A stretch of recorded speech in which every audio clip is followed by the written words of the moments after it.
Where did the Latin alphabet come from? It took a long journey, a 4,000-year evolution till it became the alphabet you use today. It all began not with letters but with pictures. In ancient Egypt, hieroglyphics represented both ideas and sounds using the rebus principle, modifying similar-sounding pictographs to represent different meaning words. Around 1800 BCE, Semitic workers in the Sinai Peninsula, inspired by these carvings, simplified the system. They used the acrophonic principle, taking an Egyptian symbol and naming it after a word in their own language that started with that sound. For example, the Egyptian hieroglyph for house became the letter bet, which meant house. This is known as Proto-Sinaitic, the common ancestor of almost all alphabets today. By 1000 BCE, the Phoenicians, the great maritime traders of the Levant, refined these symbols into a 22-letter linear script. This was an al-shari, meaning it only contained consonants. Here is the Phoenician alphabet. Aleph means ox, pronounced as a glottal stop. Bet means house, pronounced as gimel, means camel or throw stick, pronounced as dalet, means door, pronounced as he means window or jubilation, pronounced as vav, means hook or peg, pronounced as u. Zayin means weapon, pronounced as het, means courtyard or wall, pronounced as a rough guttural. Tet means wheel or good, pronounced as an emphatic t. Yod means hand, pronounced as like the English y. Kof means palm of hand, pronounced as k. Lamed means goad, pronounced as l. Means water, pronounced as m. Nun means fish or snake, pronounced as n. Samek means support or fish, pronounced as ayin means eye, pronounced as a deep guttural sound. Means mouth, pronounced as p. Sada means papyrus plant, pronounced as ts. Kof means monkey or back of head, pronounced as a deep k.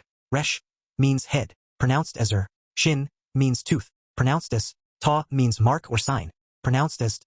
Around 800 BCE, the Greeks encountered Phoenician traders. They adopted the script but faced a problem. Phoenician had sounds Greek didn't have, and Greek needed vowels. They took useless Phoenician consonants like aleph and turned them into vowels like alpha. They used the Greek alphabet using its classical pronunciation. Alpha is a, beta is, gamma is k, delta is t, epsilon is a short a, zeta is ts or st, eta is a long e sound, theta is an aspirated t, oda is e, kappa is k, lambda is l, mu is m, nu is n, xi is x, omicron is a short o, pi is, rho is a rolled r, sigma is, tau is, upsilon is u, phi is an aspirated p, chi is an aspirated k, psi is ps, and omega is a long o. Greek colonists brought their alphabet to southern Italy. The Etruscans, a powerful civilization in central Italy, adopted and modified it for their own language. The Latins of Rome then borrowed the alphabet from the Etruscans. One major change.